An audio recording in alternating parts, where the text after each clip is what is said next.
আজি বিয়লি গুৱাহাটীৰ কটন মহাবিদ্যালয়ৰ সন্মুখত কংগ্ৰেছ দলৰ বম শিখালৈ হিয়াৰাবথু জুবিন গাৰ্গৰ ন্যায়ৰ বাবে সমদল।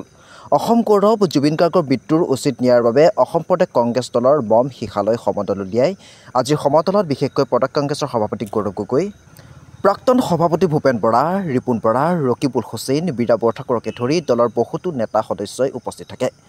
গুৱাহাটীৰ পৰা পাণবজাৰৰ পৰা Biswajit Saha report AN live. জয় জুবিন দা, জয় জুবিন দা, জুবিন দাক ন্যায় দিয়ক, জুবিন দাক ন্যায় দিয়ক, আমাক ন্যায় লাগে, আমাক ন্যায় লাগে, জুবিন দাক ন্যায় দিয়ক, জুবিন দাক ন্যায় দিয়ক। আমাৰ অনুৰাগীসকল, জুবিন দাৰ অনুৰাগীসকল তাত গ'লেই দীঘলী পুখুৰী কাষৰ শ্ৰদ্ধাঞ্জলি দিবলৈ আৰম্ভ কৰিছে, প্ৰাৰ্থনা জ্ঞাপন কৰিবলৈ আৰম্ভ কৰিছে। মাত্ৰ আমাক আমাৰ 10-12 জনে এনেকৈ চেপি ধৰিছে যে আমি ওলাব পৰা নাই। মুকলি ঠাইত আমাতকৈ আগত আমি সন্মুখত দেখা পাইছোঁ, 10 মিনিটৰ সন্মুখত আমাৰ মুকলি ঠাইত আছে, আমাকে তেওঁলোকে যাবলৈ দিয়া নাই।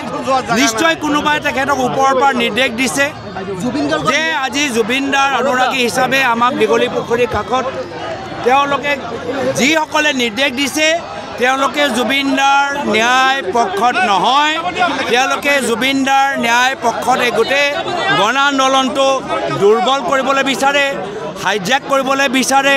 তেওঁলোকৰ মূল উদ্দেশ্যটো হৈছে যে অসমৰ মুখ্যমন্ত্ৰী চকী ৰক্ষা কেনেকৈ কৰা যায়, শ্যামকানু মহন্তৰ লগত ঘনিষ্ঠ সম্পৰ্কটো কেনেকৈ বচাই ৰাখিব পৰা যায়, সেয়া হৈছে তেওঁলোকৰ উদ্দেশ্য।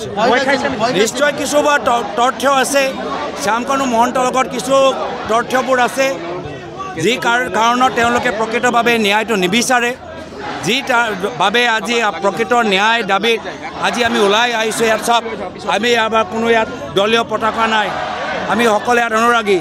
ইয়াত আমাৰ দলৰ কোন, ইয়াত আমাৰ দলৰ বাহিৰৰ কোন আমি একোৱে গম পোৱা নাই। আমি মাত্ৰ সামাজিক মাধ্যমত আপিল কৰিলোঁ যে আহক দীঘলী পুখুৰীৰ কাষত আমি এটা শ্ৰদ্ধাঞ্জলি জ্ঞাপন কৰোঁ। এই ক্ষেত্ৰত কিয় অসম আৰক্ষীক নিৰ্দেশ দিয়া গৈছে।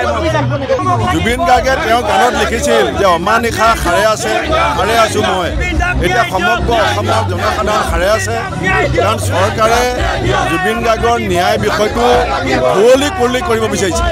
বিজেপিৰ মন্ত্ৰীসকলে ৰাজপথত আহি ন্যায় বিচৰাৰ মূল অৰ্থটো হৈছে যে চৰকাৰে যে ন্যায় দিয়াত যে অপাৰক, চৰকাৰে যে দোষীক শাস্তি দিবলৈ অপাৰক, এই কথাটোৱে কেবিনেটৰ সদস্যবিলাক ৰাজপথত আহি প্ৰমাণ কৰিছে।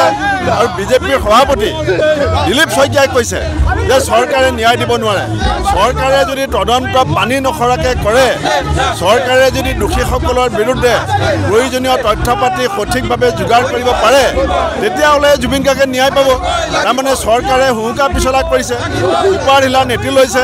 কাৰণ চৰকাৰ আমি দেখিছোঁ যে যিবিলাকক ৰাইজে দোষী বুলি কৈছে, আমি ভিডিঅ'ত দেখিছোঁ জুবিন গাৰ্গৰ কেনেকৈ মৃত্যু হৈছিলে। এতিয়া RSSৰ প্ৰধানৰ পৰা অসমৰ আৰক্ষী প্ৰধানলৈকে এই মানুহবিলাকৰ লগত সম্পৰ্ক আছিলে। গতিকে মানুহে চৰকাৰখনক বিশ্বাসত ল'ব পৰা নাই, মানুহে চৰকাৰৰ ওপৰত সন্দেহ হৈছে, আৰু সেইকাৰণে অসমৰ মানুহ সাৰে আছে। আৰু এই আন্দোলন যিমানে এই ন্যায় প্ৰক্ৰিয়া লেহেমীয়া হ'ব, আন্দোলন সিমানে দীঘলীয়া হ'ব। হিচাপে আমাৰ নৈতিক কৰ্তব্য আৰু দায়িত্ব, আৰু সেইখিনি সময়ত পুলিচে ৰছী লগাই দিছে, আমাক ওলাই যাবলৈ মানে নিদিয়ে তেওঁলোকে। গতিকে খেনুক দেখি ৰান্ধে বাঢ়ে, খেনুক দেখি দুৱাৰ বান্ধে, এই কথাবিলাক যিবিলাক অসম পুলিচে কৰিছে, এই কথাবিলাক অসম পুলিচকো কৈছোঁ যে আপোনালোকৰ খাকী পোছাকৰ তলত যিটো মানৱীয়তা আছে, জুবিন গাৰ্গৰ তেওঁলোকে একোজন অনুৰাগী একচুৱেলি হয় বুলি মোৰ অনুভৱ হয়, কিন্তু বাধ্যত তেওঁলোকক আজি ৰঙা চকু দেখুৱাইছে, ৰছীয়ে লৈ আহিবলৈ বাধ্য হৈছে। মই সেইকাৰণে কৈছোঁ যে জুবিন গাৰ্গৰ ক্ষেত্ৰত যাতে কোনো ধৰণৰ ন্যায়িক তদন্তত যাতে আপোচ কৰা নহয়, তাৰ কাৰণে আমি ন্যায় বিচাৰি আমি ৰাজপথত আহিছোঁ। আৰু যেতিয়ালৈকে ন্যায়িক তদন্ত সম্পূৰ্ণ হৈ দোষীয়ে কঠোৰতম শাস্তি নাপাব, তেতিয়ালৈকে আমাৰ এই মানে কাৰ্যসূচী চলি থাকিব।